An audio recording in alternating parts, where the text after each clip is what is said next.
por exemplo, vou fazer meus exames de rotina, quando que eu devo procurar um pneu? Aí, o pneumologista ele vai ter uma ação em várias áreas, né? Então a gente acaba atuando no ambulatório, cuidando de doenças respiratórias, sessão de tabagismo dentro do hospital, ajudando as pessoas na unidade de terapia intensiva com respiração mecânica, tem procedimentos invasivos que a gente consegue fazer, procedimentos no ambulatório como espirometria, exame de sopro, então tem uma ampla gama de trabalhar.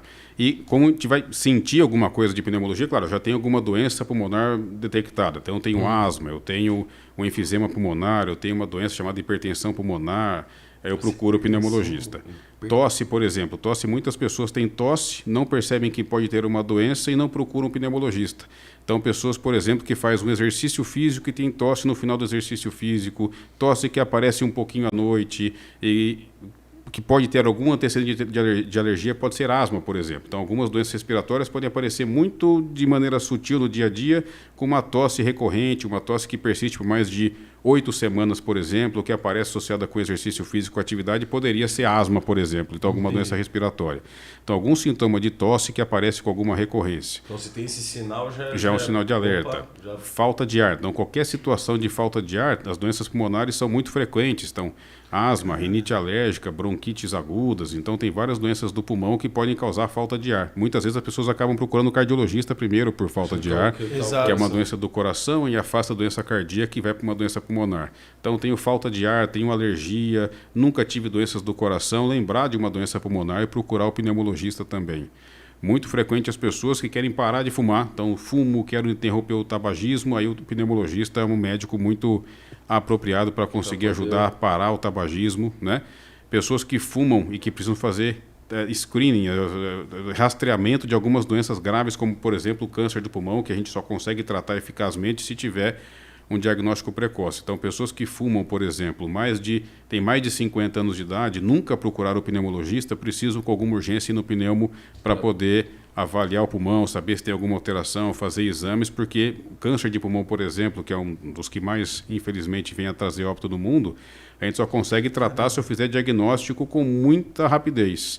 Então, se eu fumo, por exemplo, eu nunca fumei, mas as pessoas que fumam ou que pararam de fumar há menos de 15 anos e chegam em torno dos 50 anos e nunca foram no pneumologista, precisam ir ao pneumologista para fazer avaliação, porque algumas doenças podem não trazer nenhum tipo de sintoma, né?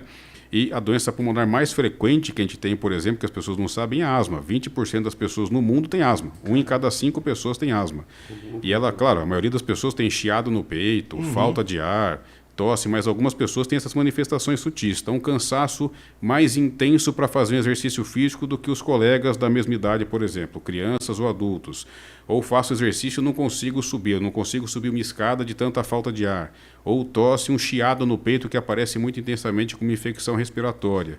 Então, existem muitos sintomas sutis que podem indicar asma, que se não tratada pode ir machucando o pulmão e trazer problemas futuros. Então, o pneumologista ele pode atuar desde a criança até o adulto, prevenindo doenças pulmonares, tratando as doenças, prevenindo perda de função pulmonar ao longo do tempo. Então, eu indicaria que basicamente todas as pessoas precisariam de alguma forma procurar um pneumologista, porque esses sintomas são muito frequentes. Se a gente somar ainda o ambiente que a gente vive, poluição atmosférica, carro, e o que isso pode ter de impacto na nossa vida respiratória e trazer doenças, é muito intenso. A gente sai andando vai correr em algum ambiente cheio de carro ao redor. Péssimo que a gente está aspirando muitas substâncias ruins, monóxido de carbono, substâncias particuladas que podem trazer doenças pulmonares. Então, e aí tem tosse no exercício. Então, fundamentalmente, de alguma forma, seria o pneumologista, o médico a ser procurado cada vez com mais frequência. Então, se parar para analisar as especialidades que a gente entrevistou, caramba, respirar. Né? É o tempo inteiro. Você não tá, não, na verdade, tudo tá funcionando. Tudo. Mas só que ignorando as outras. Quando você falou, doutor, quantas vezes a gente está respirando? Você falou? Não, a gente tem em média, por hora, a gente respira normalmente de 15 a 20 vezes por hora. De inspirar. Então, são 15 a 20 inspirações por hora.